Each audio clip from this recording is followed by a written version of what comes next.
Como siempre presentamos y compartimos, primero vamos a arrancar con la definición de bienestar animal y una de las primeras definiciones que en particular me gusta mucho es la definición de Donald Bloom, es un investigador inglés, y él definió el bienestar animal como el estado en que se encuentra un individuo en relación a sus intentos de afrontar o adaptarse a su ambiente. Es decir, aquellos animales que mejor se adaptan a su ambiente tienen y presentan un mejor bienestar. Por otro lado, un consejo británico asesor en tema de bienestar animal, entre la década de los 60 y 70, y después se fue afianzando más hacia los 90, desarrolló este concepto de las cinco libertades, ¿sí?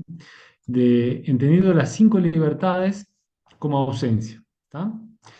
Y es como una especie de guía que plantearon para comenzar a evaluar objetivamente el bienestar de los animales. Entonces, en este sentido, para que un animal esté en buenas condiciones de bienestar, tiene que estar libre de hambre y sed, y por eso ausencia de hambre y sed, ausencia de incomodidad física y térmica, ausencia de dolor, lesión o enfermedad, ausencia de miedo y estrés, y además tiene que tener la capacidad para mostrar la conducta normal de la especie. ¿Sí?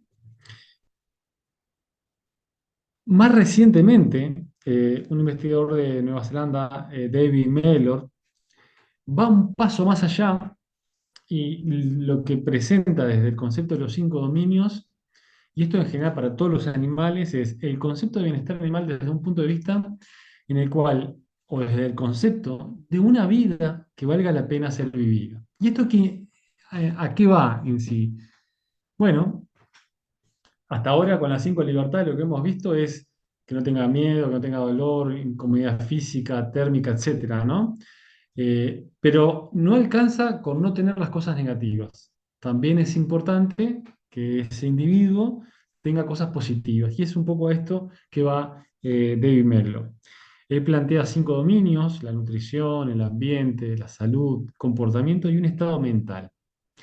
Y en estos cinco dominios se encuentran aspectos negativos y también aspectos positivos. No voy a entrar por un tema de tiempo a desarrollar cada uno de ellos, pero me voy a detener en esto de una vida que valga la pena ser vivida y dentro del dominio del estado mental, algunos aspectos positivos en las experiencias. Y entre ellos, dos elementos claros, ¿no? Lo que es la actividad física y la actividad sexual, que luego lo vamos a retomar más adelante.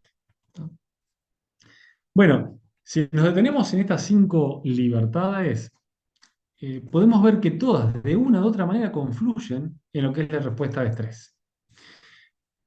Ausencia, hambre y sed. Si un individuo se encuentra con hambre y con sed, obviamente está frente a una importante respuesta de estrés. Obviamente también, si se encuentra frente a una incomodidad física y térmica, también frente a lo que es el dolor, lesión o enfermedad. El miedo, que es definido incluso como un estresor psicológico. Y por último, aquellos individuos que tienen la incapacidad por las condiciones de manejo, ambiente, etcétera, de mostrar la conducta normal de la especie, terminan desarrollando un estrés y sobre todo un estrés crónico, con las complicaciones que tiene esto. Por lo tanto, si nosotros pretendemos, intentamos evaluar el bienestar de los animales, no podemos pasar por alto todo lo que tiene que ver con la respuesta de estrés, que además nos orienta y nos provee de una serie de herramientas objetivas para evaluar justamente el bienestar. Entonces ahora vamos a pasar y ya nos metemos de lleno en lo que es la respuesta de estrés. Y hay un montón de definiciones, al igual que ocurre con el bienestar, pero en este caso yo prefiero una definición bien pragmática de un investigador de Estados Unidos que se llama Robert Sapolsky, quien define el estrés como el estado desde balance homeostático. Es decir, el organismo está en un equilibrio interno, que es lo que determina la homeostasis. Bueno, cuando ese equilibrio se rompe, es que estamos en una situación de estrés. Y esa situación se rompe a lo que llamamos o es inducida por estresores, que en la práctica diaria puede ser el transporte, el ruido, el aislamiento, el destete, cambios sociales, la castración, el hambre, el frío, etc. ¿Sí? Y estas situaciones de estrés generalmente terminan afectando, en la mayoría de las veces, negativamente el bienestar animal. Bien, ahora, Voy a describir muy brevemente lo que es la respuesta general de la respuesta de estrés para luego sí entrar en los indicadores. Primero que nada tiene que estar el estímulo y ese estímulo tiene que ser percibido por el sistema nervioso central. En lo que es la primera fase de la respuesta, que es el reconocimiento de la amenaza a la homeostasis. ¿Sí? Luego que se reconoce, el organismo pone en marcha una serie de mecanismos que lo podemos definir como una defensa biológica y que podemos clasificarlo en tres grandes partes. Una primera parte, que es la respuesta autonómica, que es la del sistema nervioso autónomo. Luego, una neuroendocrina y por último, una comportamental, que en realidad van a trabajar en conjunto para llevar esa función biológica y volverla a la función biológica normal. Esta es la respuesta de estrés clásica. Y por lo tanto, la respuesta de estrés por sí es una respuesta positiva, es una respuesta que, así como la definió Celis, el gran investigador que desarrolló gran parte de la respuesta de estrés, es conocida como el euestrés o el estrés bueno. ¿Sí? Claro que esa función biológica normal puede verse alterada dependiendo de la intensidad y de la duración de los estresores, y puede llevar al desarrollo y, por lo tanto, de las consecuencias del estrés. ¿Bien? Entonces, a modo de ejemplo, vamos a empezar con la autonómica. Básicamente, desde un punto de vista cronológico, en el tiempo, es la primera en reaccionar, la más rápida. ¿Sí? Bueno, una de las primeras respuestas son que se activa el sistema nervioso autónomo. A nivel de la glándula adrenal, en la médula, se liberan catecolaminas, entre ellas hormonas, adrenalina y noradrenalina. Estas noradrenalinas ya podemos cuantificarlas en sangre y en otros fluidos y por lo tanto ya podemos hablar de indicadores bioquímicos u hormonales. ¿Ok? Estas hormonas o indicadores hormonales además generan una serie de cambios fisiológicos y ahí tenemos otros paquete o grupo de indicadores como puede ser la frecuencia cardíaca y la frecuencia respiratoria. ¿Sí? A su vez, las catecolaminas también generan cambios metabólicos a nivel del tejido adiposo, promueven lo que es la degradación de triacilglicéridos, es decir, la grasa de reserva, y movilizan energía de carbohidratos tanto en el hígado como en el músculo. ¿Sí?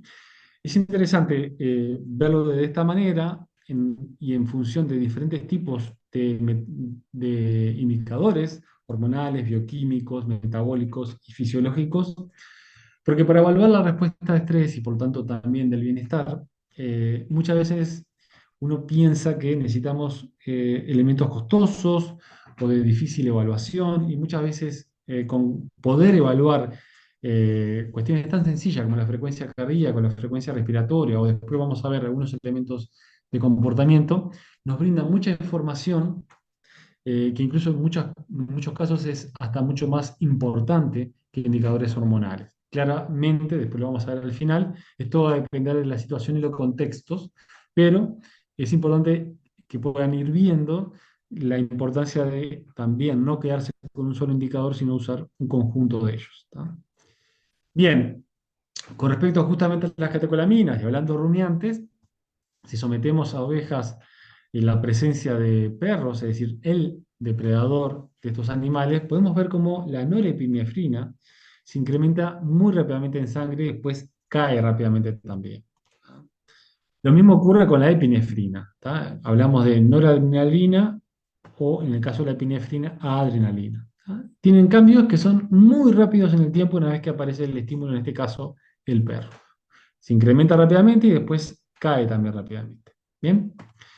Bueno, ahora pasamos en revista y nos vamos al otro eje, que es el eje neuroendocrino. Este eje es un poquito más complejo, fue descrito por Celia a mitad del siglo pasado, cerca de 1950, y consiste en lo siguiente: una vez que el estímulo es percibido por el sistema nervioso central, seguimos siempre con el mismo concepto, en este caso se activan a nivel del hipotálamo determinadas células que van a liberar un factor, una hormona que se llama CRH, hormona liberadora de corticotropina. Esta hormona va a estimular a nivel de la hipófisis la liberación de otra hormona que se llama ACTH, hormona adrenocorticotropa. Como lo dice su nombre, es una hormona que va a estimular a la corteza de la glándula adrenal y va a liberar cortisol, ¿sí? A la sangre. En la respuesta del sistema nervioso autónomo habíamos hablado de las catecolaminas que son liberadas por la médula de la glándula adrenal. Y ahora este eje neuroendocrino lo que va a liberar es cortisol desde la corteza. Queda claro entonces que la glándula adrenal de por sí, además de cumplir otras funciones, juega un rol protagónico en lo que es la respuesta de estrés. Y cuando hablamos de estrés, quizás todo el mundo conozca lo que son las adrenalinas y lo que conozca el cortisol. De hecho, durante mucho tiempo prácticamente no había un trabajo científico en el cual se hablara de estrés y prácticamente no se evaluara cortisol. ¿Sí? Entonces, un aspecto importante es que la magnitud, ahora lo vamos a ver, de la respuesta de cortisol viene asociada a que probablemente haya más ACTH y por lo tanto haya más CRH, y para que haya más CRH, la percepción también del estrés tiene que ser mayor. Entonces, el cortisol se convierte en un indicador hormonal que es objetivo, que podemos medir, que podemos cuantificar, y en función de las mediciones de este indicador, podemos tener una idea de cómo el animal vive y manifiesta esa respuesta de estrés, y por lo tanto del bienestar animal. ¿Ok? Al igual que las catecolaminas, el cortisol además genera una serie de cambios metabólicos. Podemos decir que la principal o más importante función es la de activar a nivel del hígado una de las vías importantes que es la gluconeogénesis. Es una vía que forma glucosa a partir de componentes que no son carbohidratos. ¿Sí? La gluconeogénesis, ¿tá? Y la capacidad que tiene el cortisol de generar y de promover glucosa y liberarla a la sangre es justamente para hacer frente a la situación de emergencia en la que se está viviendo y tener que el organismo tenga energía. Básicamente, dos elementos importantes: el sistema nervioso central y los músculos, para poder hacer frente a esta situación. Además, también tiene otra serie de cambios metabólicos que refuerzan los cambios generados previamente por las catecolaminas, por ejemplo, en la degradación de lípidos. ¿Cómo hacemos entonces para medir o evaluar cortisol de muestras biológicas? Bueno, podemos evaluarlo, por ejemplo, en plasma o en suero. ¿Tá? Este es un trabajo que realizamos hace muchos años, en carneros que fueron sometidos a la electroeyaculación para obtener semen. ¿Sí? Entonces, simplemente para que vean cómo los niveles de cortisol se incrementan, llegan a un pico a los 20 minutos, en este caso, y a los 60 minutos ya vuelven a las situaciones basales. Esto es cortisol en sangre. ¿Sí? La curva de cortisol, en función de un estrés agudo como es este, tiene un perfil similar. Puede ser más o menos intensa, puede correrse un poquito más en el tiempo, pero aproximadamente está entre los 20 minutos, 40 minutos, como el momento que llega al máximo, y después entre la hora y media ya vuelve a las condiciones basales. ¿Sí? Otro elemento, otros experimentos que se han hecho y que podemos hacer nosotros también es son animales, ovejas que fueron canuladas, ¿ok? Entonces se le toman muestras cada determinado tiempo, como aparece por aquí. Y en determinado momento se le administra una solución salina. Como pueden ver, los cambios en cortisol en plasma no cambiaron. Sin embargo, si hacemos el mismo experimento, pero en lugar de agregarle una solución salina, le agregamos ACTH, o sea, esta hormona que les comentaba hoy del eje, nosotros se la podemos administrar al animal y generar y estimular la glándula adrenal para que libere artificialmente, en este caso, los niveles de cortisol endógenos que tiene. Entonces, como pueden observar, si nosotros administramos STH, estimulamos a la que la glándula libere cortisol. Y también tiene un pico muy similar, alrededor de la hora, o un rato antes de la hora, y después vuelve a caer a condiciones basales. ¿Sí? Lo otro interesante es que los efectos de ACTH son dosis dependientes. ¿Y por qué es importante esto? Miren, a 0,4 miligramos por kilo, los niveles llegan a este nivel aproximadamente a 60 nanomoles por litro, pero si agregamos 1,6, levantamos mucho más los niveles de cortisol, y si administramos 6,4 es aún más, casi que techamos la respuesta. Entonces, ¿por qué es importante esto? Bueno, porque justamente pensándolo a la inversa, a mayores niveles de cortisol, podemos entender que hay mayores niveles de STH, por lo tanto mayores niveles de SRH, que era lo que les comentaba ahí al inicio. Entonces, la magnitud de la respuesta en los niveles de cortisol nos da un indicio de la magnitud de cómo los animales responden a determinadas situaciones. Y por lo tanto también usarlo como medida objetiva del bienestar animal. Estos son algunos ejemplos. Podemos, en este caso, se sujetó a los animales, estamos hablando de ovinos, ¿tá? Por determinado tiempo, y pueden ver cómo si ese estresor es mantenido durante mucho tiempo, que fueron 90 minutos, cómo esa respuesta incluso puede ser mantenida en el tiempo y luego cae una vez que el estresor dejó se dejó a los animales de someterlos a ese estresor. Y hay diferentes situaciones conocidas en la práctica rutinaria en nuestras condiciones, ¿no? A la izquierda tenemos lo que es la castración en corderos y a la derecha tenemos lo que es el descorne en vacas, ¿no? Entonces podemos ver, por ejemplo, en este caso los niveles de cortisol en animales control, en este caso es que se manipula pero no se le hace la castración, vieron que hay un aumento por el manejo, pero pequeño y después cae.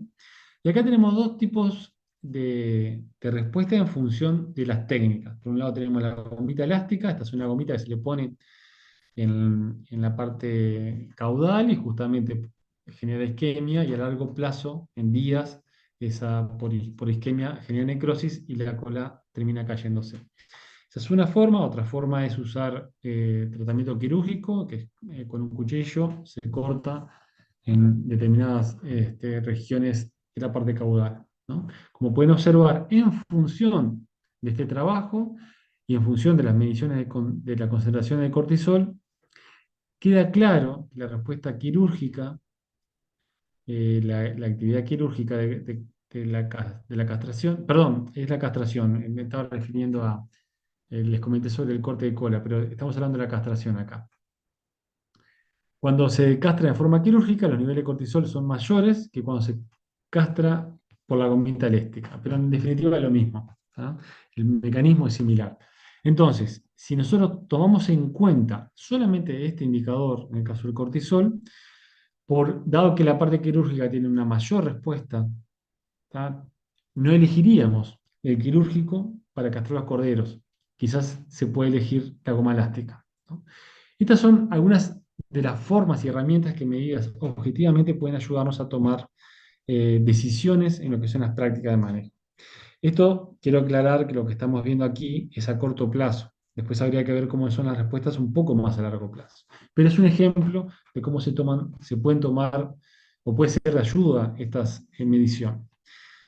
Algo similar ocurre con el descorno en vacas. Miren aquí la respuesta en animales control. Aquí tenemos la respuesta de animales que se descornan, pero con anestésico local que se pone alrededor del cuerno.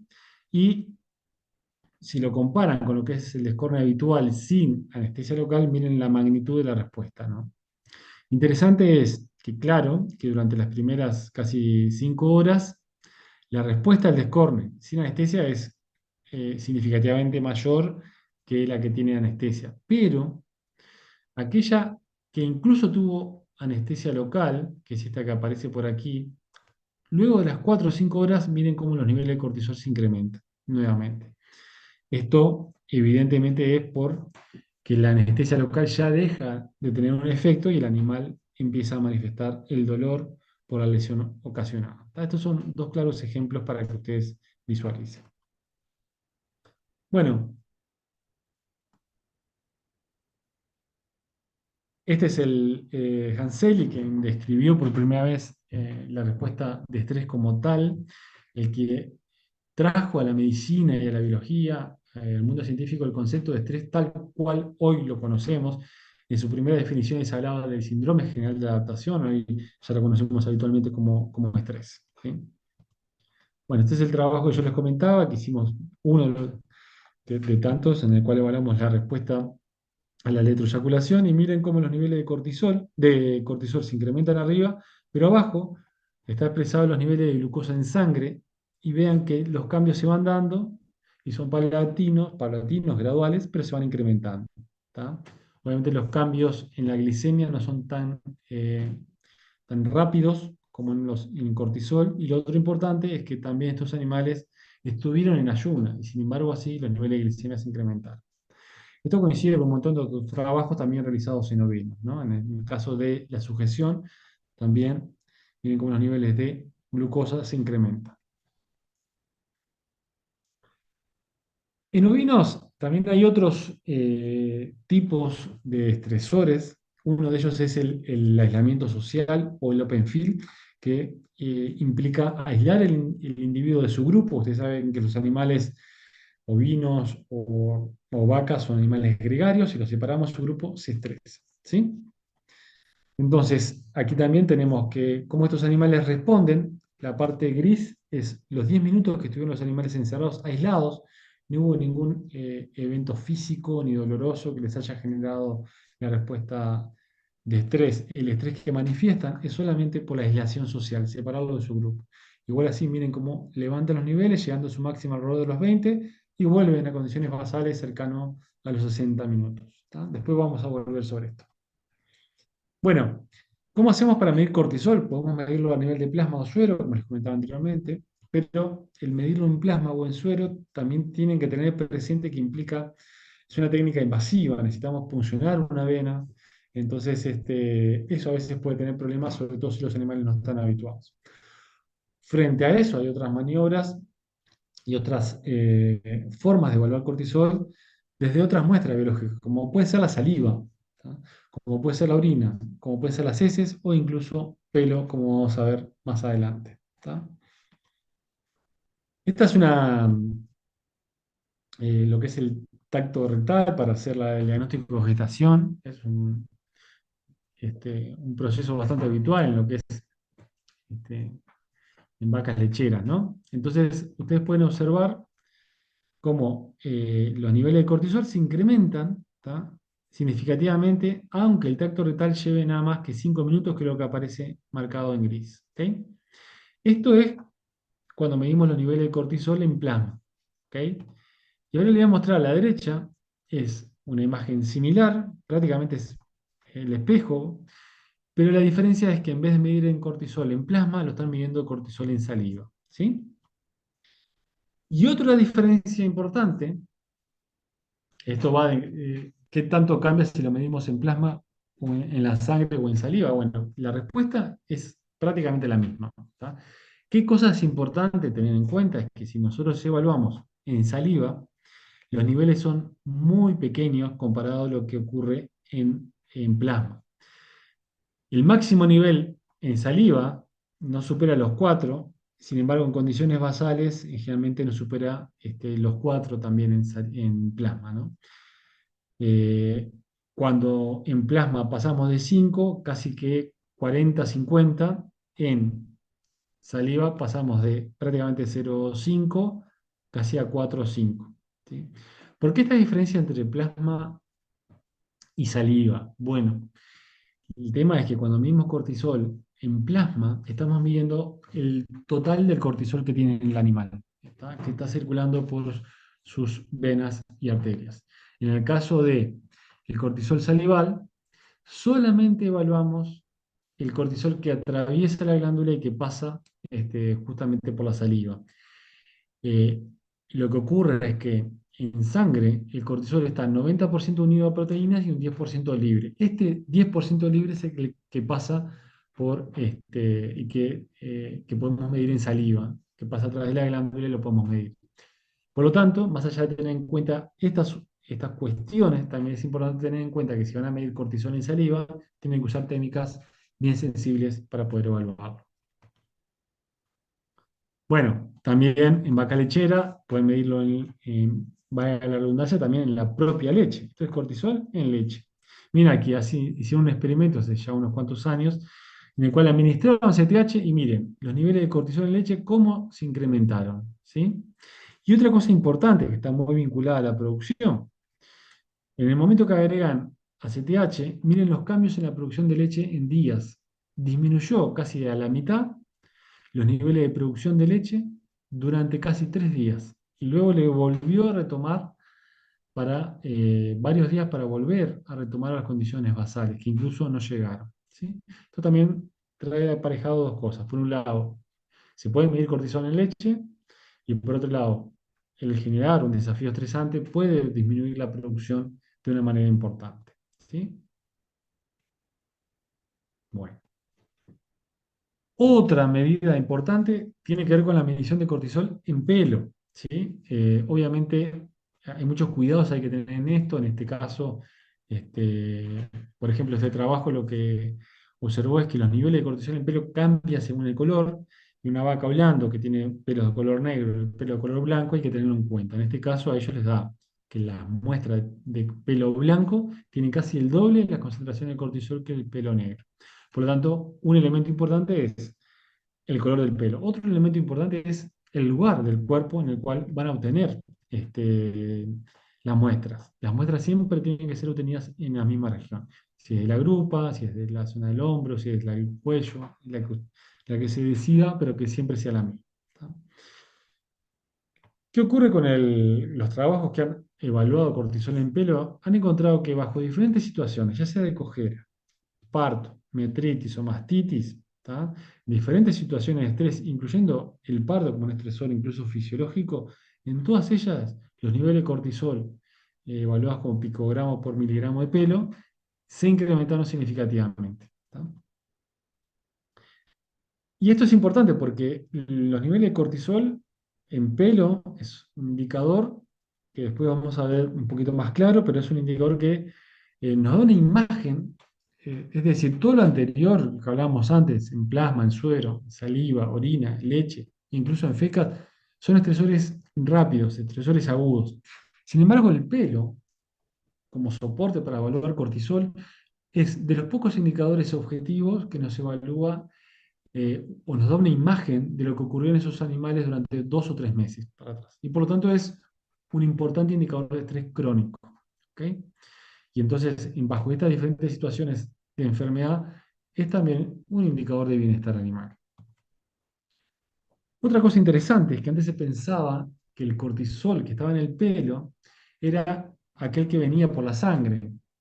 Ustedes saben que el cortisol es una hormona liposoluble y por lo tanto atraviesa todas las membranas del cuerpo. Y por lo tanto, la hipótesis era que se iba acumulando a medida que el pelo crecía y quedaba ahí. Hoy por hoy se sabe que tiene diferentes orígenes. ¿Ah? ¿Recuerdan todo este eje que yo les comenté? El cerebro liberaba SRH, impactaba en la glándula adrenal, en la glándula, la hipófisis, que liberaba CTH, se liberaba la sangre, llegaba hasta la glándula adrenal, en la corteza y liberaba cortisol. Bueno, vamos a ver ahora los experimentos que hicieron nuestros investigadores, en el cual lo que hicieron fue agarraron folículos pilosos y los pusieron como en cajita de Petri y le administraban diferentes sustancias.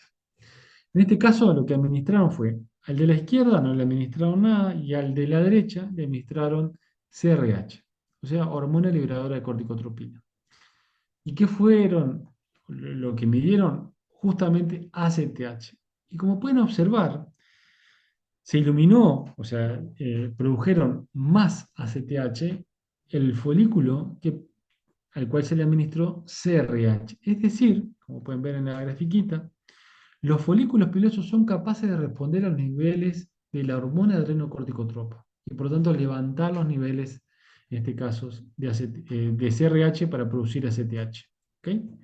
Además, fueron un poquito más, hicieron un experimento similar, control, y a la derecha otro, pero en vez de administrar CRH, le administraron la propia ACTH. ¿Y qué evaluaron? En vez de evaluar ACTH, evaluaron cortisol. ¿Y qué encontraron? Que también el folículo tiene las herramientas para producir en sí mismo los propios niveles de cortisol. ¿Tá? Entonces, en conclusión, el folículo piloso es capaz de reaccionar frente a CRH y liberar ACTH, pero también el folículo piloso es capaz de reaccionar a una ACTH y liberar cortisol. No los voy a aburrir mucho con esto, pero en definitiva ellos demuestran de que el propio folículo piloso es capaz de liberar cortisol a través de toda una secuencia bastante similar a lo que ocurre en el eje que les comenté hoy, CRH, ACTH, cortisol, y hasta tiene un propio proceso de regulación. Por lo tanto, los niveles de cortisol que vamos a medir en pelo van a ser en parte por estos niveles de cortisol que vienen en sangre y se acumulan, pero por otro lado también tiene un origen endógeno en el propio folículo piloso, ¿no? Ahora bien, ¿qué ventajas y desventajas tiene como indicador de bienestar animal? Y acá voy a dar solamente un comentario, solamente un ejemplo, hay muchos más, ¿tá? Pero hasta ahora venimos diciendo de que definimos bienestar, hablamos de las diferentes libertades, hablamos de estrés como un importante indicador de bienestar animal y dentro de los diferentes indicadores bioquímicos, fisiológicos, entre otros, vemos al cortisol como la vedette o el protagonista de lo que es la respuesta de estrés. Entonces, queda como una secuencia en la cual pensamos que a mayor nivel de cortisol, mayor estrés y por lo tanto peor bienestar animal. La pregunta es, ¿siempre el cortisol es un indicador negativo del bienestar animal? Entonces, uno de los elementos que podemos ver es esto, ¿no? La actividad sexual en rumiantes. Pasa lo mismo en muchas especies. ¿Ok? Bajo estas situaciones, nosotros podemos, eh, si vamos y medimos los niveles de cortisol, te voy a presentar un ejemplo, y los niveles de cortisol en rumiantes, frente a la exposición a una hembra en celo. Los niveles de cortisol se incrementan significativamente. ¿Podemos decir que estos animales la están pasando mal desde el punto de vista del bienestar? Bueno, solamente por medir cortisol y porque el cortisol se incremente. ¿Tá? Entonces, claramente la respuesta es que no pasa por ahí. ¿Por qué? ¿Qué ocurre?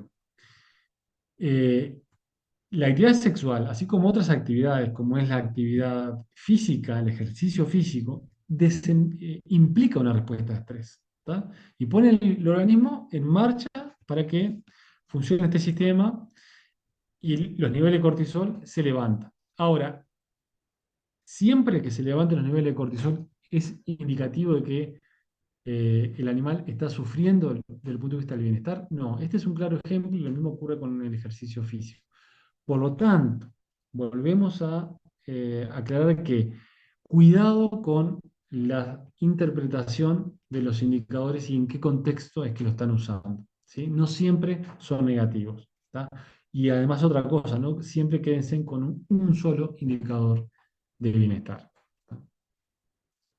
Y hablamos de esto, ¿no? De la actividad sexual. Y se acuerdan que cuando yo les comenté lo de las 5 libertades, uno de los conceptos más recientes que hay de David Mellor sobre una vida que valga la pena ser vivida, justamente dentro de la experiencia mental y experiencias positivas, hablaba de la necesidad de la actividad sexual y la actividad física. Está justamente lo que le comenté anteriormente. Si nosotros vamos y medimos los niveles de cortisol en esas condiciones, están elevados, pero eso no implica de que estos animales la estén pasando mal desde el punto de vista del bienestar. ¿Ok? Hay otra serie de indicadores de estrés. ¿Tá? Uno de ellos es la temperatura superficial. En este ejemplo que yo les comenté hoy del aislamiento social en ovinos, podemos evaluar los niveles, la temperatura superficial a nivel de la zona anal, y estos son animales, son machos, podemos verlo en el testículo, en la oreja, hocico, en diferentes regiones. ¿Sí? Lo que hicimos fue evaluar con un termómetro infrarrojo, cualquiera, después de la pandemia se hicieron populares, o sea que son no invasivos, hoy por hoy son de fácil acceso. Y lo que hicimos fue tomar medidas en todas estas regiones antes y después de la situación del aislamiento social. Y lo que encontramos en estos mismos animales es que en todas las regiones corporales la temperatura superficial se incrementó significativamente. Luego, en relación a antes de someterlos a este estrés. Y esto de la hipertermia por estrés es una respuesta bien conocida en muchos animales, incluyendo en rumiantes, y puede ser otro indicador importante para evaluar lo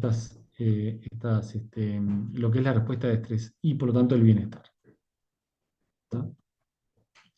En este trabajo, además de medir cortisol, también medimos frecuencia cardíaca y frecuencia respiratoria y una serie de indicadores bioquímicos en sangre, ¿no?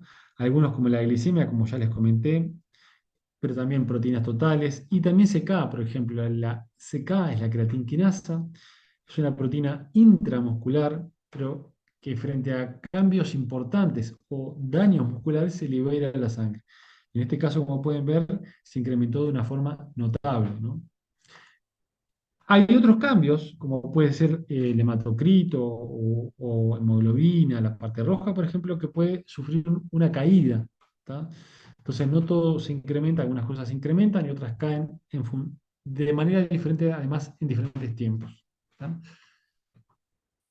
Dentro de las proteínas, otro grupo, no me voy a extender mucho en esto, pero simplemente para que lo tengan presente, frente a diferentes situaciones como infección, inflamación, neoplasia, cirugía, traumatismo, o sea, una situación estresante, una serie de glucocorticoides vinculados con las citoquinas impactan en el hígado. Y el hígado es el gran orquestador de las cuestiones metabólicas que ocurren en nuestro organismo.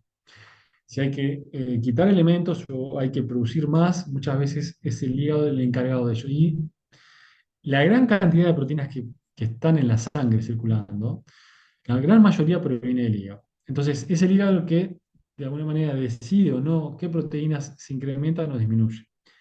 Y cuando estamos frente a una situación de estrés y hay glucocorticoides, por ejemplo, cortisol, y hay citoquinas, como las proinflamatorias, como TNF-alfa, ocurren cambios en ciertas proteínas de fase aguda. Algunas de ellas son llamadas negativas, porque bajo una determinada situación de estrés disminuye su concentración en sangre. Hablamos de albúmina o transferrina. Y hay otras que se incrementan significativamente. Y de todas ellas, voy a nombrar solamente una, la aptolobina, que es la más importante en rumiantes. Y lo interesante de esto, de este indicador, es que nos permite evaluar cambios en días o en semanas. Por ejemplo, los picos de aptolobina frente a una situación de estrés, lo vamos a ver no en el día, sino lo vamos a ver por lo menos en 4, 5 o incluso 7 días o incluso más. Entonces, un muestreo de una vez por semana, si tuviéramos que hacerlo, podría ser útil evaluar esa respuesta de estrés si medimos proteína de fase aguda. Bueno, y por último, vamos a evaluar algunos de los elementos vinculados al comportamiento. Voy a ir pasando un poco rápido con esto, pues ya sé que es un poco tarde, porque arrancamos ya un poco tarde, ¿no? Pero bueno, nos quedan 20 minutos, pero trataré de ser un poquito breve. Desde el punto de vista alimentario y digestivo, frente a una situación de estrés, lo primero que ocurre es disminuir el apetito. ¿Tá? Esto es un ejemplo. Este es el porcentaje que los animales están pastando. Estos son los corderos. En el día cero es cuando se hace el destete. Se separa a la cría de su madre. ¿Tá? Y miren cómo los niveles del porcentaje de pastar pasan de 65 casi a 45. Disminuyó un 20% ese mismo día. Y luego se recupera. Esto mismo ocurre también en ganado de carne. ¿Ok? Hay obviamente el estado emocional frente a la pérdida de la madre y también a la leche, porque estaban amamantando, lleva a que estos animales incluso disminuyan ese día del destete el consumo de alimentos. ¿No? Eh, bien, bueno, ahora les voy a contar otro trabajo que hicimos. Esto fue de un estudiante de doctorado, en el cual lo que hicimos fue lo siguiente. Teníamos un grupo uno que en primavera estaba en TMR en un encierro, es decir, ración, TMR quiere decir ración totalmente mezclada en su sigla en inglés. ¿Ok? Y por otro lado teníamos un grupo, dos, que en primavera estaba en según el turno, estaba o en pastoreo, en el turno de la mañana, o en un encierro en la tarde. ¿Tá? A diferencia del grupo uno, que siempre estaba en un encierro en situación de TMR. En el verano, en las condiciones de Uruguay, el grupo 2 perdió el pastoreo y pasó de una forma abrupta de tener un pastoreo de mañana y un TMR de tarde a pasar a todo el tiempo TMR. Mientras que el grupo uno siguió en su cuestión, en su manejo habitual de TMR. ¿Tá? En conclusión, en el verano este grupo 2 fue el que tuvo el cambio, el pastoreo que tenía lo perdió y pasó a un TMR, ¿tá? Que incluso ya lo tenía antes.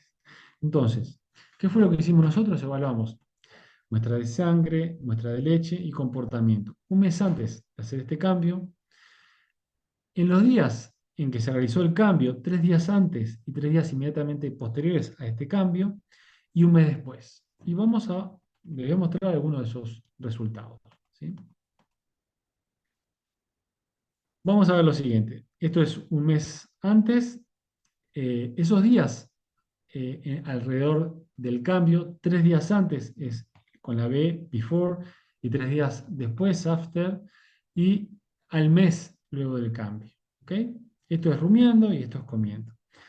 Primero que nada, los animales que estaban con el doble turno, o sea, un turno pastando y un turno en encierro, que es la barra gris clarita, rumiaron mucho más que el grupo que estaba en encierro, y eso está vinculado también por las condiciones de pastura, ¿no? Y eso ya nos está diciendo mucho desde el punto de vista del bienestar en el cual se encuentran estos animales, más allá de la dieta en sí.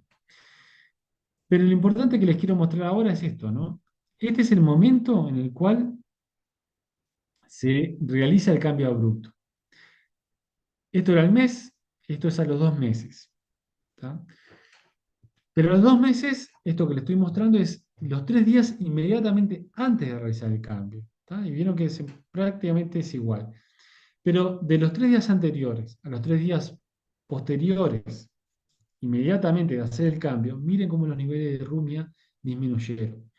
No solamente disminuyeron en el grupo en sí, que estaban aquí, prácticamente cayeron a este nivel, sino que disminuyeron incluso por debajo del grupo que estaba en TMR, que no tenía pastoreo prácticamente.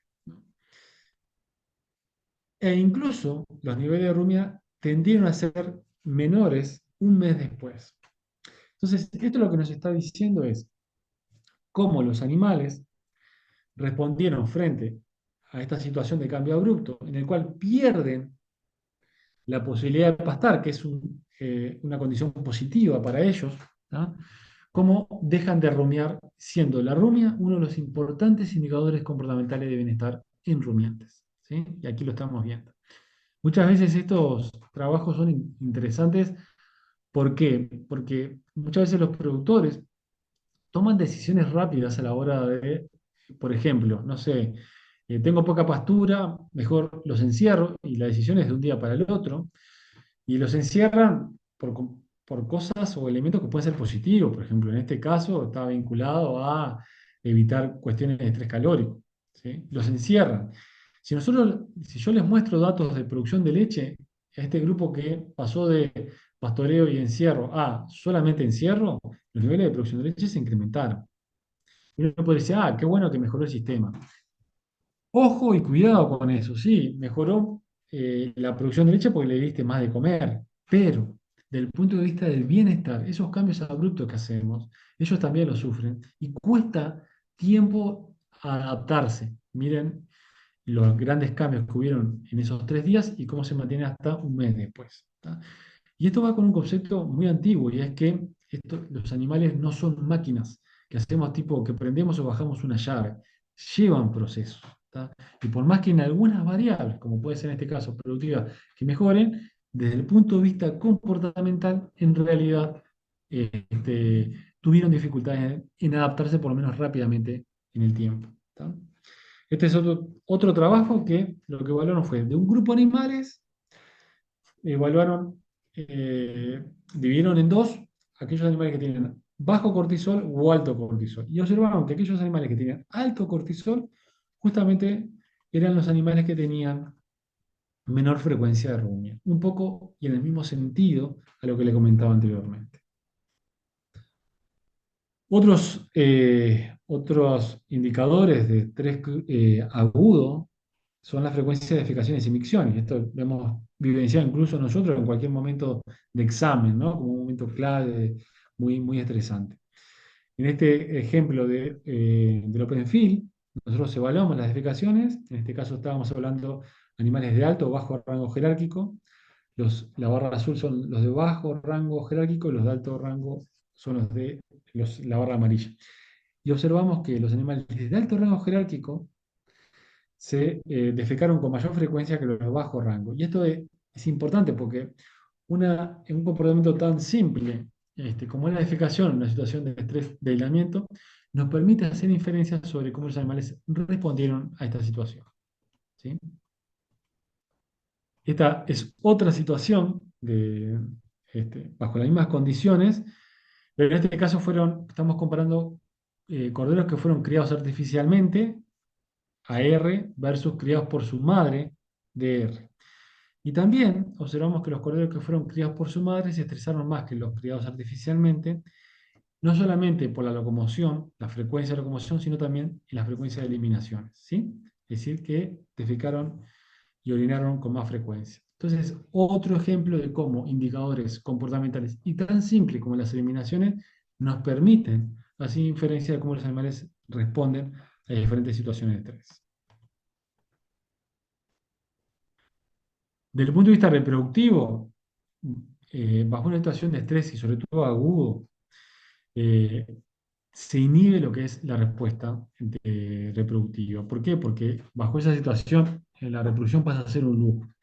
Y se afecta al libido y se afecta a la manifestación. Este ejemplo es solo un ejemplo en ovinos para mostrar cómo a un grupo se le administró suero salino y a otro grupo se le administró directamente cortisol. Y podemos observar cómo al grupo que se le administró cortisol, la frecuencia de montas disminuyeron prácticamente a la mitad con respecto al otro grupo. ¿Tá? Un ejemplo bien claro.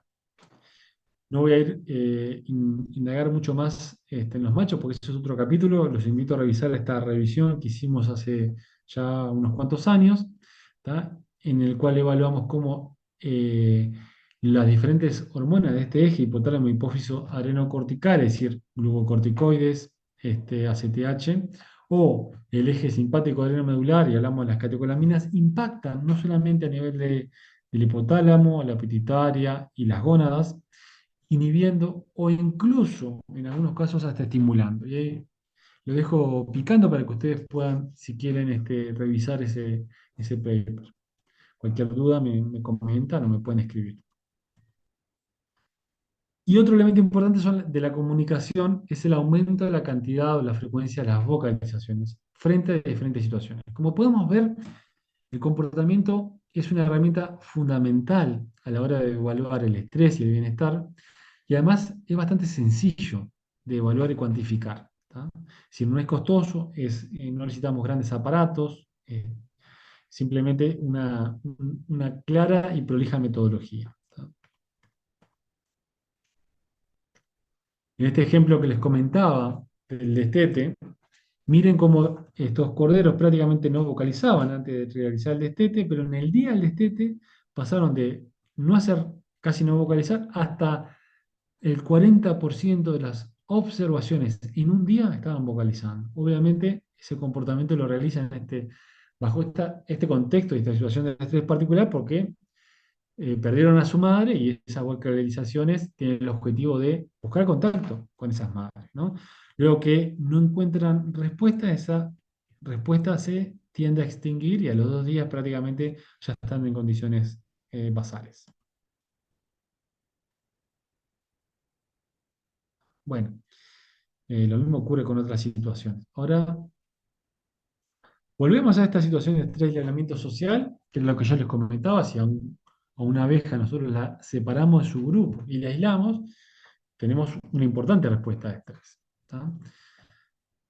Este es un trabajo en el cual lo que hicimos fue evaluar si nosotros le administramos, saben y conocen que la oxitocina es una hormona del vínculo, una hormona del amor, de la paz, así lo pueden encontrar incluso en trabajos científicos, ¿no?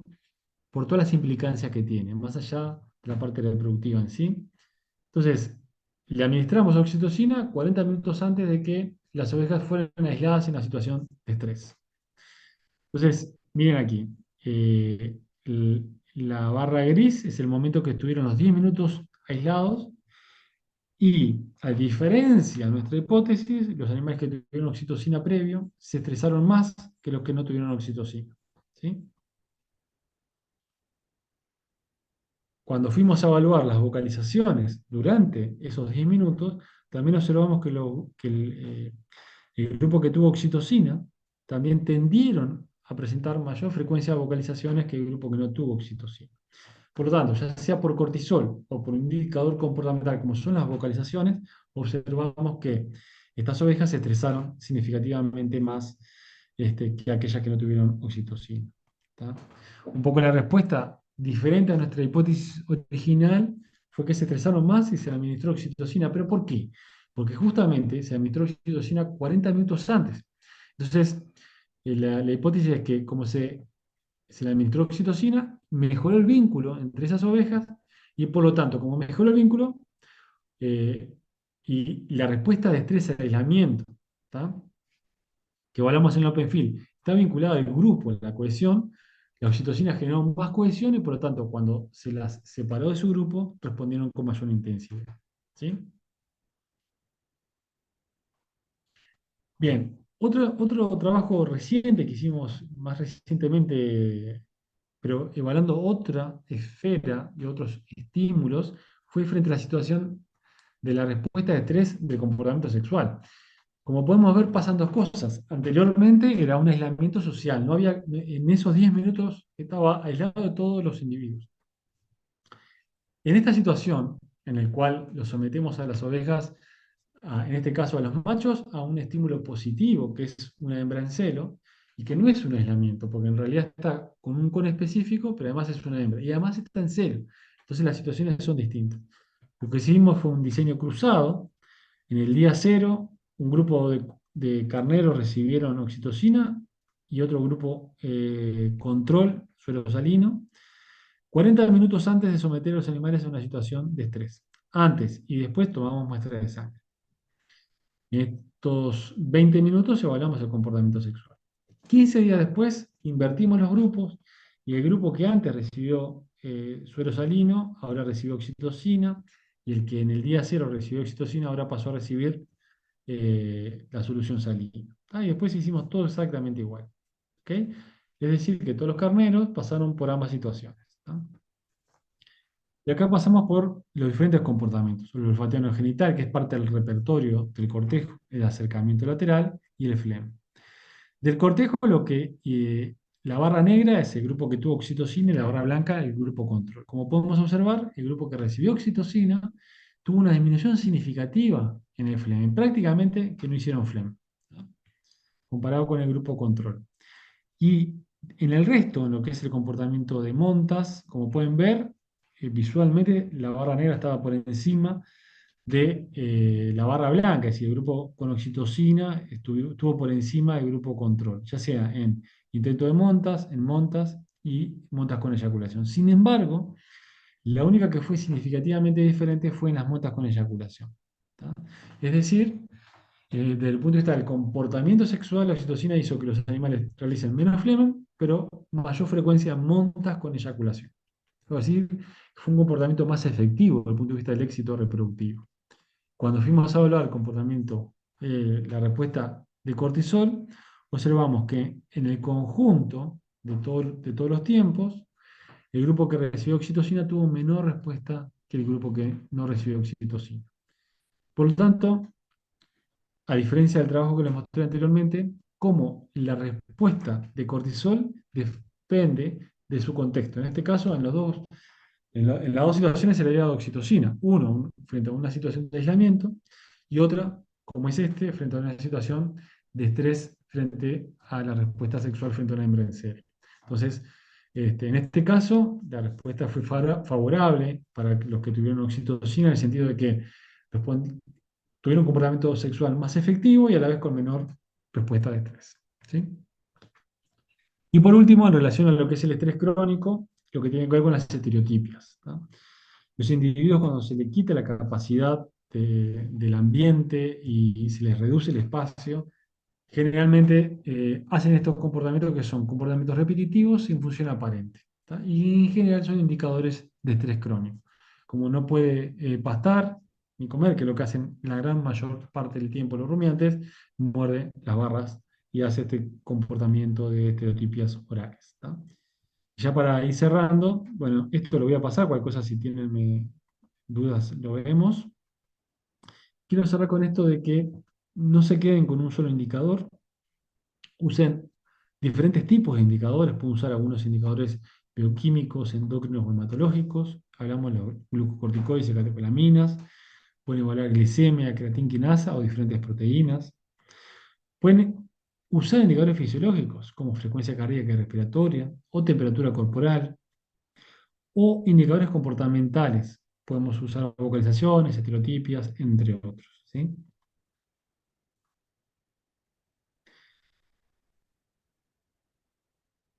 La clase, en esta presentación yo hablé de indicadores basados en el animal, pero también tengan en cuenta que hay indicadores basados en la alimentación, en el alojamiento, en el producto final y en la sanidad, ¿sí? Si ahora sí entramos en lo que son indicadores del animal, ten en cuenta que hay indicadores endocrinos, bioquímicos, hematológicos, fisiológicos y comportamentales. Esta imagen eh, de alguna manera lo que quiere mostrar es que para evaluar bienestar de una manera integral y holística, necesitamos no solamente una o varias personas o investigadores, necesitamos trabajar en equipo, etólogos, bioquímicos, hematólogos, fisiólogos y aspectos de la sanidad, de la parte de la industria, alojamiento, de la alimentación, el manejo. ¿Tá? Y esto es una cuota de humildad y de trabajo en conjunto. Para cerrar, ya ahora sí con esta diapo, comentarles que esta imagen no la hizo un veterinario, ni un biólogo, ni un agrónomo, la hizo un economista, a través de un trabajo que él aplica a varias especies productivas. Y en el eje de las ordenadas tenemos al bienestar animal y en el eje de las abscisas la productividad. ¿Ok? Y justamente asocia el bienestar animal a la productividad. Podemos ir desde un máximo de bienestar con pobre productividad o un mínimo de bienestar pero un máximo de productividad.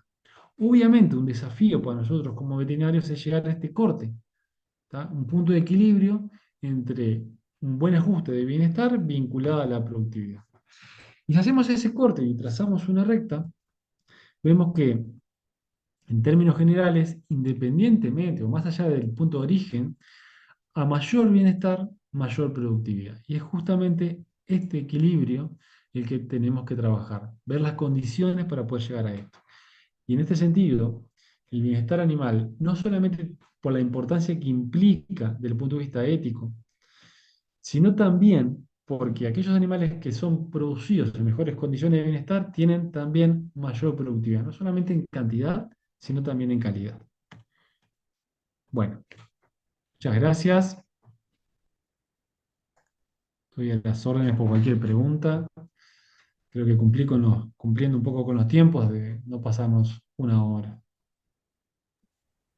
Muchísimas gracias, doctor. En este momento vamos a habilitar las preguntas para todas las personas que gusten realizarlas. En el chat nos dicen si nos puede ayudar con las diapositivas o la presentación, por favor.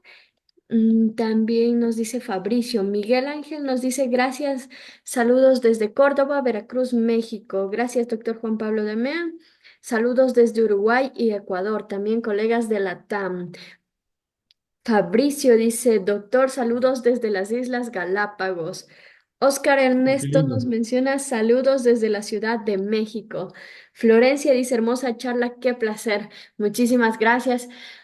Y para finalizar, si nos puede ayudar, por favor, con un último mensaje que nos quisiera compartir a todos los profesionales que están iniciando, a los que recién se gradúan y demás, ¿cuál considera usted que ha sido el reto más grande que ha tenido que enfrentar y qué mensaje nos podría dejar a todos los participantes?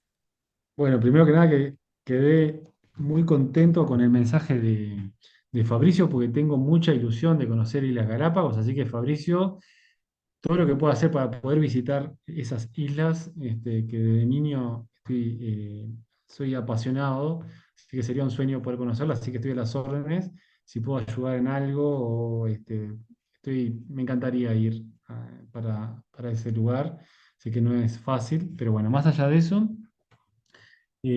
con respecto a qué mensaje brindar con respecto a esto, eh, como veterinarios, trabajar en bienestar animal es un poco lo que hemos planteado, es un gran desafío porque el bienestar animal implica una mirada muy es integral, ¿no? Que además incluye también aspectos de la salud, incluye aspectos de producción, incluye otros aspectos que no hemos hablado, como por ejemplo el bienestar humano de aquellas personas que están trabajando, ¿no? Entonces, es un aspecto muy amplio, pero tiene la ventaja o lo bueno de que cuando uno se pone a trabajar en bienestar animal, tiene más herramientas para tomar decisiones y es una visión integral. Muchas veces nos enseñan de una manera un poquito, quiero decir, un poco cuadrada o en casilleros, ¿no? O estudio bioquímica, estudio fisiología, estudia producción, sanidad. Entonces, el hecho de analizar y evaluar todo en su conjunto, lo que es nuestra hermosa carrera, que es la veterinaria, es muy lindo desde el punto de vista profesional y muy gratificante poder tomar decisiones y ayudar a los animales, porque todo lo que estamos haciendo también es para mejorar justamente su calidad de vida, pero también a los productores y al sistema en su conjunto, ¿no?